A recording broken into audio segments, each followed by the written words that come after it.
Olá, queridos amigos, mais um domingo, ou mais uma vez, né? Nos encontramos assim, tecnologicamente, né? Para adorar o nosso Deus e para dizer que toda a honra e toda a glória seja dada a Ele. Que você aí na sua casa possa render gratidão, possa render louvor a esse Deus, possa ser grato na tua vida. Em Salmo 57 diz: Eu te louvarei, ó Senhor, entre as nações, cantarei teus louvores entre os povos, pois o teu amor é tão grande que alcança os céus, a tua fidelidade vai até as nuvens. Sê exaltado, ó Deus, acima dos céus, sobre toda a terra esteja a tua glória. Eu te agradeço, Deus, por se lembrar de mim e pelo teu favor é o que me faz crescer. Eu vivo pela fé e não vacilo, eu não paro, não preciso. Eu sou de Deus, eu sou de Cristo.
Olá pessoal, neste fim de semana não temos encontro das células, né?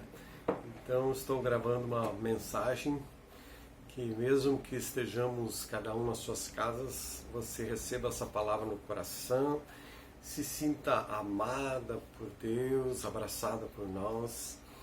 E vou falar hoje sobre um tema que já falei várias vezes. Pelo menos 2 vezes ao ano eu procuro falar sobre o assunto que é a Igreja do Senhor.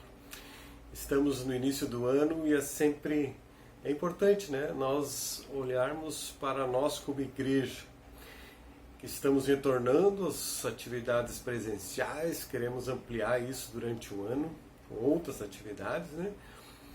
E independente do que tem acontecido no mundo, nós continuamos como igreja do Senhor, amada pelo Senhor. Então é um assunto que sempre vou voltar a falar, porque precisamos lembrar a quem pertencemos, né? A família de Deus, a igreja do Senhor. Eu conheço um pastor que ele diz assim: se for possível, eu gostaria de morrer por igrejice. Igrejice, alguma coisa assim, né? Não lembro muito bem a expressão que ele usava, mas a ideia dele é que a igreja é algo sensacional, né? A igreja dá trabalho, a igreja dá cansaço, às vezes descontentamento, né? Desapontamentos, tristezas, mas é a igreja. E se é a ideia de Jesus, criada por Jesus, é porque é um plano perfeito, é algo sensacional. Então ele dizia que ele sempre queria viver de igreja e morrer de igreja, viver para a igreja e morrer de igreja. Eu achava engraçado o jeito que ele falava sobre isso. Deve continuar falando, né? Ele continua vivo, mas não tenho visto. Como é que para você, igreja? A igreja sim, dá cansaço, vivida em igreja exige de nós renúncia, perdão, amor, exige muita coisa. Mas se é a ideia de Jesus, se foi criada por Jesus, é porque é algo sensacional, é algo perfeito, né? Tudo que o Senhor Jesus faz é perfeito. Ainda que outras pessoas possam vir a criticar e olhar para as igrejas e dizer: mas essas igrejas aí, não sei o quê, esses crentes fazem isso, fazem aquilo, isso não é ideia de Jesus. Não, é ideia de Jesus. E Jesus está reunindo um povo, pessoas imperfeitas, né, formando a sua igreja, formando um povo, um grande povo de Deus, uma nação santa, um povo escolhido, né? E que pertence ao Senhor e morará no céu, né? Eu gosto de pensar com a palavra de Deus, como o apóstolo Paulo diz, que a promessa de que um dia a igreja será perfeita e sem rugas, sem cicatrizes, né? Eu não vou ter mais ruga. Assim a igreja do Senhor eu faço parte. Então, na reflexão de hoje, eu gostaria que esses dois propósitos, tá? O primeiro é relembrar algumas coisas que eu já falei sobre igreja e que você venha se firmar nessas palavras, se sentir parte dessa igreja, da igreja do Senhor, né? E então, é relembrar alguns aspectos de ser igreja de Jesus, ser da igreja de Jesus. E também eu gostaria que ao final dessa mensagem você venha desejar amar mais a Jesus e a igreja de Jesus.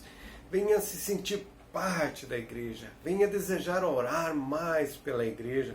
Se envolver mais, ajudar no crescimento espiritual e o crescimento numérico da igreja. Temos diante de nós um novo ano e Deus quer nos usar para ajudar uns aos outros a crescer espiritualmente e crescer a igreja numericamente também.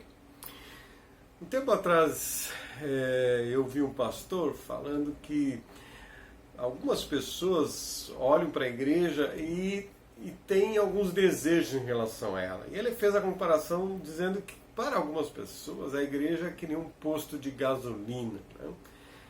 É um lugar para abastecer. Elas vão lá uma vez numa semana, abastece o carro, abastece sua vida espiritual, e isso é igreja. Para outras pessoas é uma igreja como um cinema, um lugar de distração, com telão, com cadeira boa, uma poltrona, só falta a pipoquinha, né? Aliás, nós levamos até chimarrão quando é possível. Mas aí alguns começam a olhar a igreja, como é que está o lugar, o espaço, né? E vão para se distrair.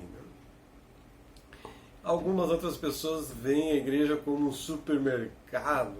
Né? A pessoa é como um crente consumidor que vai lá para consumir alguma coisa, não fala com ninguém, escolhe aquilo que é o melhor para ela. Né? Aliás, às vezes escolhe até qual igreja tem o menor preço. Eu vou nessa que não cobra dízimo, eu vou naquela porque oferece um louvor melhor. Acredito que não é o nosso caso, não é o teu caso, né? Nós não temos essa expectativa, nós olhamos diferente para essa igreja de Jesus, amém? E eu queria que a gente olhasse isso para o que Jesus disse sobre a sua igreja, que o texto fala, alguns textos falam sobre a igreja do Senhor, e repito, relembrar algumas coisas, né, que eu mesmo já fiz devocionais sobre esse assunto, ano passado fiz pregação. Então, vamos relembrar algumas coisas e nos desafiar para esse ano como Igreja de Jesus. Amém? Vamos orar. Ó Deus o Pai, abençoa essa palavra no meu coração, no coração de todos que estão assistindo essa mensagem.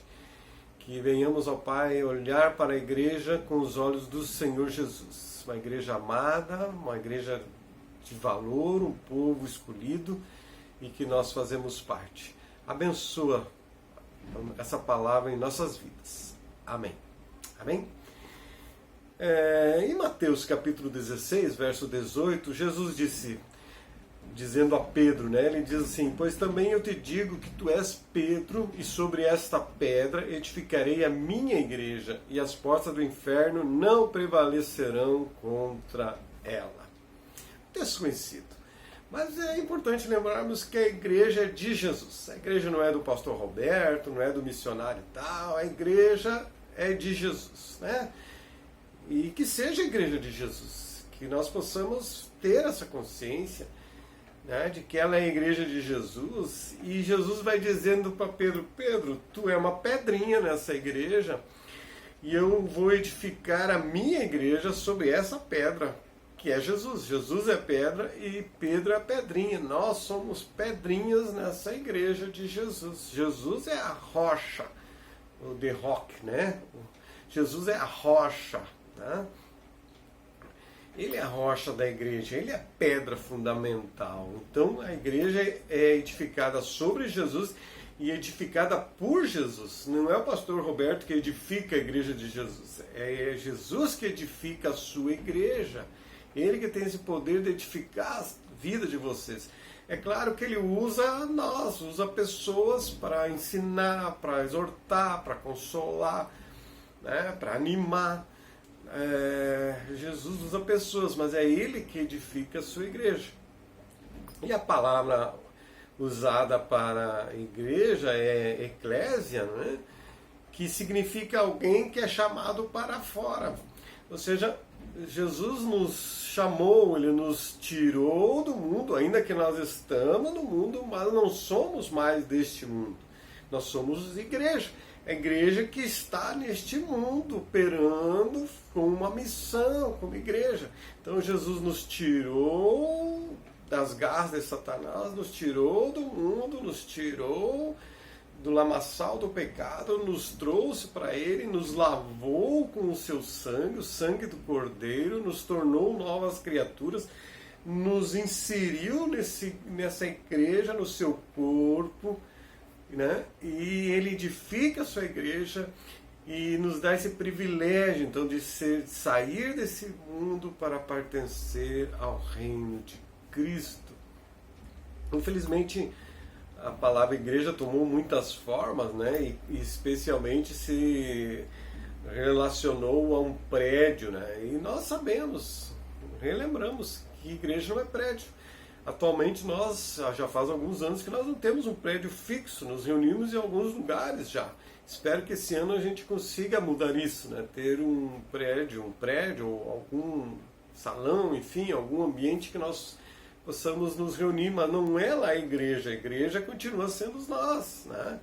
Somos nós sendo nós, porque, né, nós não vamos na igreja, nós somos a igreja de Jesus, né? E porque Jesus disse que onde os seus discípulos se reuniriam, ali seria a igreja, ou essa reunião dos discípulos é a igreja, porque ali Jesus está presente ao cabeça e os membros. Então, igreja, cabeça e membros, corpo de Cristo, igreja do Senhor, né? Então, onde eles fossem, eles seriam igreja. Em alguns países onde a perseguição é muito grande, os crentes se reúnem escondidos, não tem um prédio com placa, com som, com luzes, com música, eles estão lá reunidos, escondidos. Ali está a igreja de Jesus. Ali está ali. O próprio Senhor Jesus disse, né, que bastariam 2 ou 3 pessoas reunidas no nome dele, não reunidas para festejar, para fofocar, para assistir futebol, reunidas no nome dele, e ele estaria ali, e ali seria a igreja de Jesus, né?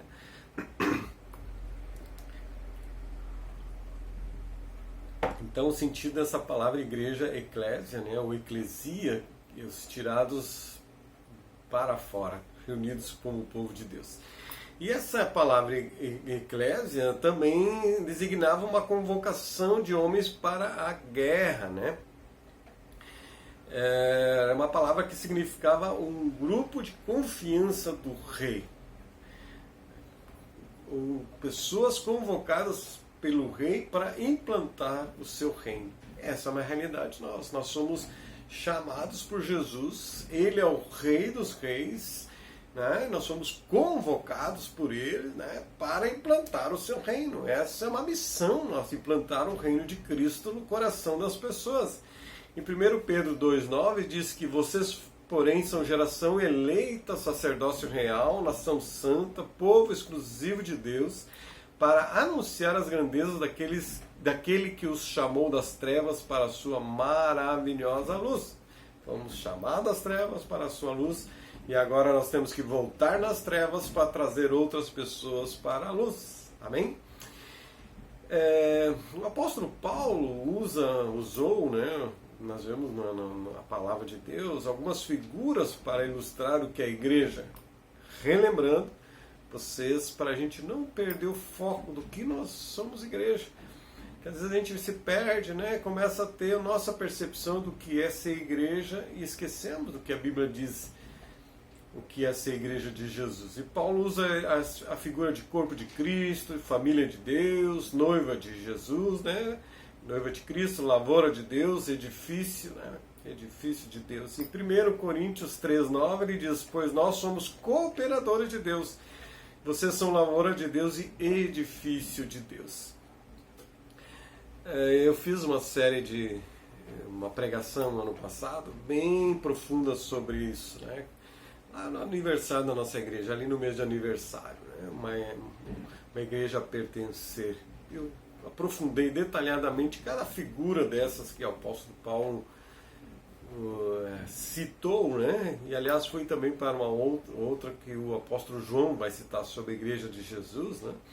Mas é bom relembrar que nós somos lavoura de Deus, a igreja como uma lavoura de Deus, ou seja, o evangelho é a semente e nós temos que produzir frutos, né? Nós somos como uma lavoura que precisa ganhar frutos, é um povo que deve produzir frutos.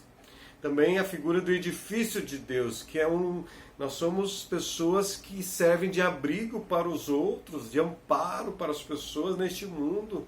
Nós trazemos elas para perto de Deus para serem amparadas, consoladas, confortadas no edifício, né? Nós formamos esse edifício de Deus, né? Eu gosto de um pensamento de um pastor, um amigo meu, que ele ilustrava que nós somos pedras vivas, como na construção de uma parede. Vocês já me ouviram falar sobre isso, provavelmente. Na construção de uma parede, você vai colocando os tijolos e entre o tijolo é colocada aquela massa ali que dá liga entre os tijolos. Aqueles tijolos são rudes, são ásperos, mas quando são ligados pela massa eles ficam cimentados, grudados um no outro. E esse pastor ele falava que esse cimento, essa massa é o amor. Né? Nós somos pedras rudes, ásperas, mas o amor entre nós nos une e nos torna edifício de Deus.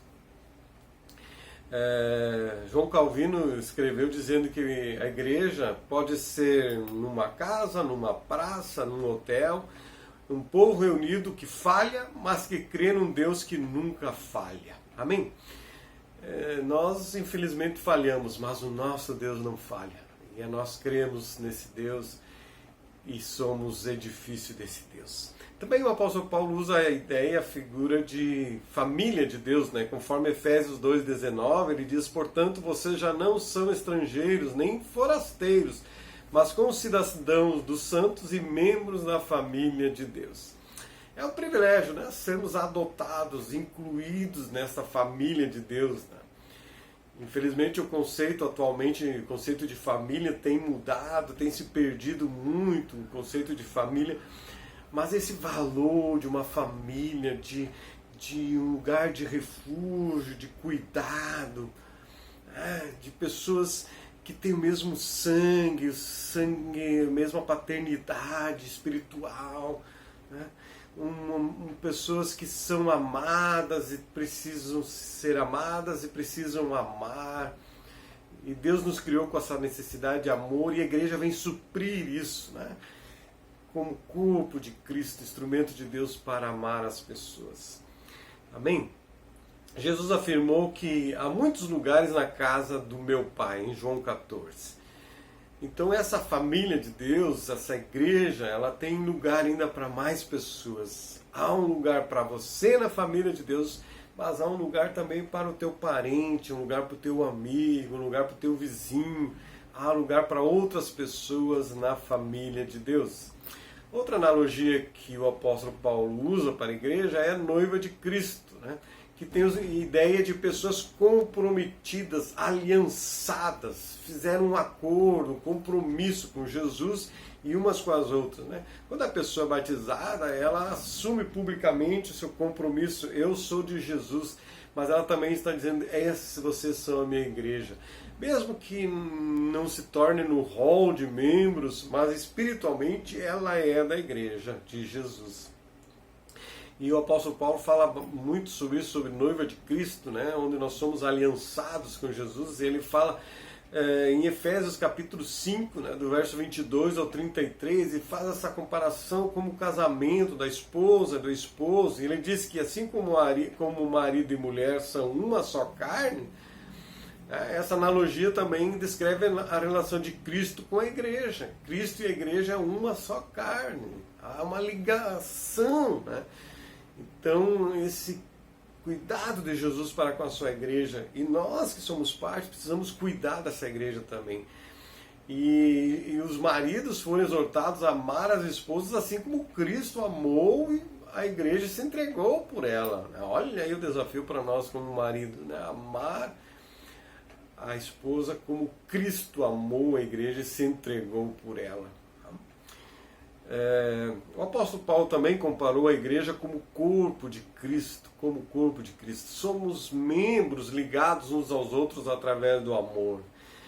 Como falei ali dos tijolos, né, o amor que nos liga. No corpo de Cristo, né, os tendões, os nervos são ligados, que nos ligam os membros, então somos ligados pelo amor. Em 1 Coríntios 12, Paulo disse, assim como o corpo é uma unidade, embora tenha muitos membros, e todos os membros, mesmo sendo muitos, formam um só corpo, assim também com respeito a Cristo. Nós somos esse corpo de Cristo. Queridos, é um privilégio ser membro da igreja de Jesus. É um privilégio. Jesus disse, lá em João 15, vocês não me escolheram, mas eu os escolhi para irem e darem fruto que permanece. É um privilégio. Jesus te escolheu para ser da igreja dele. Gente, isso deveria mudar muito a nossa cabeça, né? Trazer sempre a memória, porque nós às vezes ficamos pensando na igreja e, né, eu sou melhor que a igreja. Não, nós não somos melhor que a igreja, não somos melhor que ninguém na igreja, nós somos todos enxertados, colocados dentro da igreja por Jesus. Não fomos nós que escolhemos, foi Cristo que nos escolheu para ser dele e ser da sua igreja. É um privilégio, mas ao mesmo tempo que é um privilégio, é uma responsabilidade, né? Agora que nós somos incluídos neste corpo de Cristo, que somos um membro agora, você foi incluído, você pode ser um dedo, uma mão, você tem responsabilidade dentro desse corpo.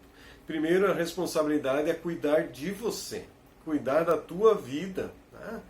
Porque nós somos exortados a ser como Cristo, sermos parecidos como Cristo. Então nós temos que cuidar de nós mesmos, sermos membros saudáveis espiritualmente, sermos membros firmes na fé e assim saudáveis, levar vida para outros membros deste corpo, né? Também recebemos, agora que fomos incluídos nesse corpo, recebemos a missão de zelar por esse corpo precioso. Precisamos cuidar dos outros membros, precisamos ajudar, amar, perdoar, né? Suportar. Precisamos ajudar uns aos outros, zelar por esse corpo. Eu cuido de mim como membro desse corpo, mas eu tenho que cuidar dos outros membros do corpo. E também recebemos, agora que somos incluídos nesse corpo, nessa família de Deus, nós recebemos a ordem de Jesus de trabalhar em sua obra, e para isso recebemos do Espírito Santo dons e ministérios, de maneira que outras pessoas se tornem membros desse corpo, se tornem membros dessa família de Deus. É um privilégio ser parte, mas há uma responsabilidade de cuidar de si mesmo, de cuidar dos outros e alcançar outros para fazer parte desse corpo de Cristo. Jesus nos diz: eu dei a minha vida por vocês, agora deem a vida de vocês pelas outras pessoas. Em 1 João 3,16 ele diz: nisso conhecemos o que é o amor. Jesus Cristo deu a sua vida por nós e devemos dar a nossa vida por nossos irmãos. Devemos dar a vida para os nossos irmãos, dar o nosso tempo para os nossos irmãos, dar atenção, dar o cuidado, ajudar de alguma forma. Dar a nossa vida é fazer alguma coisa em prol das outras pessoas, a começar pela família da fé, diz o apóstolo Paulo. Jesus disse em João 13,15: eu lhes dei o exemplo para que vocês façam como lhes fiz. Jesus foi humilde, Jesus foi servo, Jesus se entregou. E ele é exemplo para nós em relação à sua igreja. Sermos humildes perante os nossos irmãos, sermos servos uns dos outros, ajudarmos uns aos outros, estendermos a nossa mão uns aos outros. Porque quando nos reunimos como igreja, como povo de Deus num certo lugar, nós não deveríamos ir nesse lugar para receber, mas para dar atenção, oferecer ao Senhor o nosso louvor, a nossa adoração, né? Quando saímos de casa, não estamos indo para receber o que o Senhor tem para nós, receber as bênçãos do Senhor. Sim, receberemos, glória a Deus por isso. Mas estamos indo também para dar o nosso culto, oferecer o nosso culto ao Senhor, né? Nós não vamos ao supermercado da fé, nem ao posto de gasolina, né?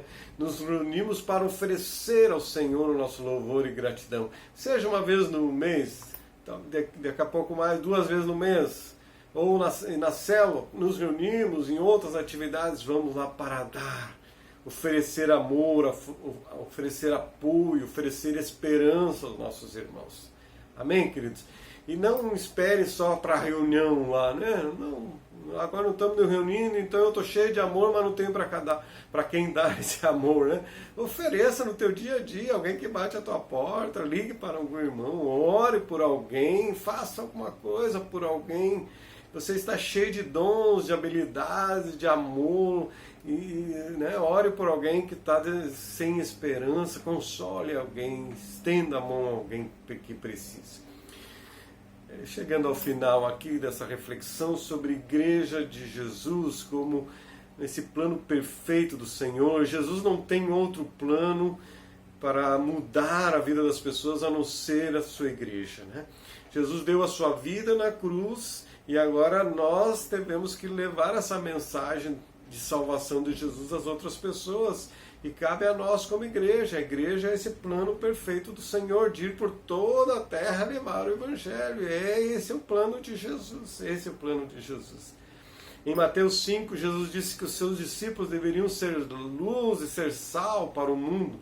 Ele disse assim: brilhe a luz de vocês diante dos homens, para que vejam suas boas obras e glorifiquem ao Pai de vocês que está nos céus. Em Atos 5:20 revela a nossa missão: anunciem ao povo tudo a respeito desta nova vida. Essa vida nova que você tem em Cristo Jesus, anuncie aos outros.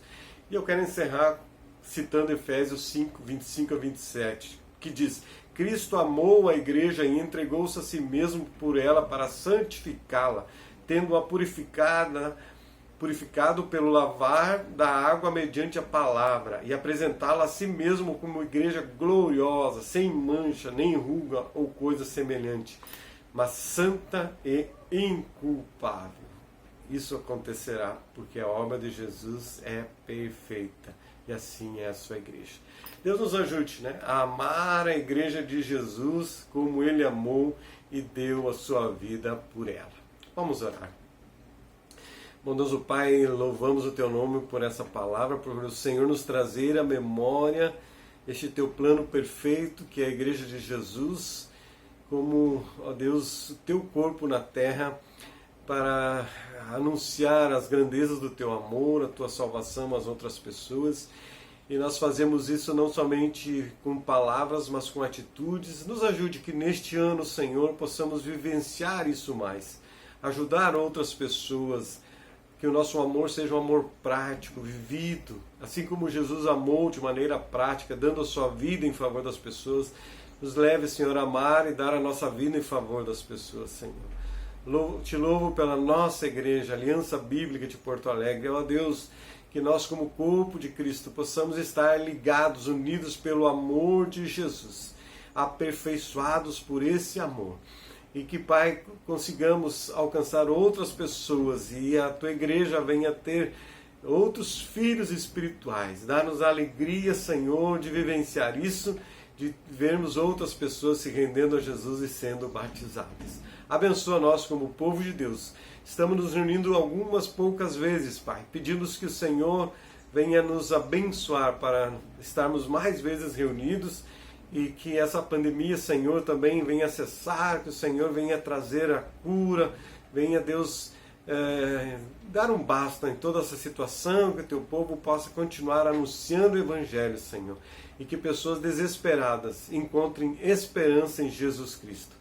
Abençoa o Teu povo, abençoa os enfermos, Senhor, aqueles que estão desanimados, cura, Senhor, levanta do leito, abençoa Teu povo, Senhor, une os casais, abençoa os pais e os filhos, os relacionamentos nas famílias, e Deus, dá-nos a alegria de ver nossos parentes se rendendo a Jesus Cristo, dá-nos a alegria de ver filhos, pais, irmãos, parentes, ó Deus, se rendendo a Jesus Cristo e dando glória a Jesus.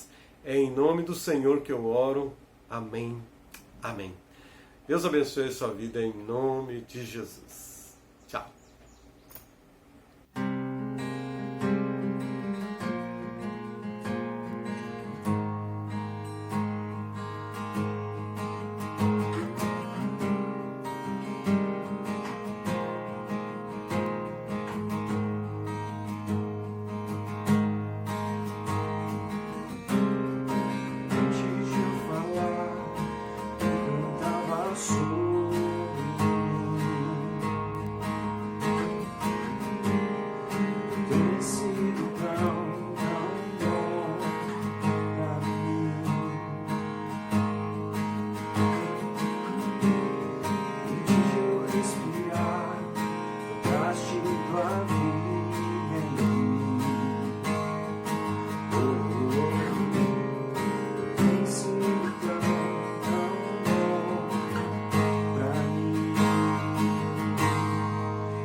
Ousado amor de Deus, deixa as 99 só pra me encontrar. Não posso comprá-lo, nem merecê-lo, mesmo assim se entregou. Oh, impressionante,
só pra me encontrar.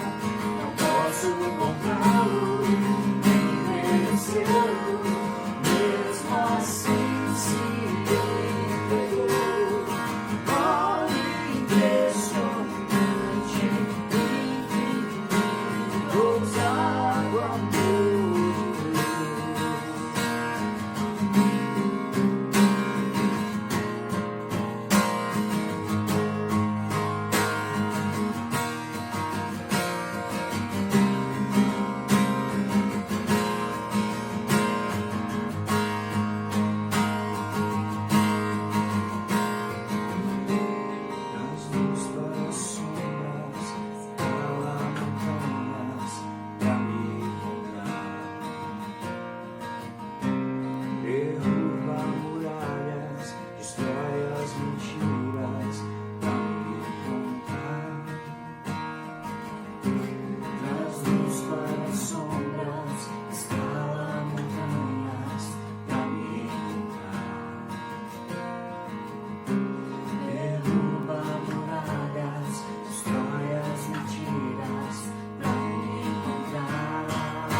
Só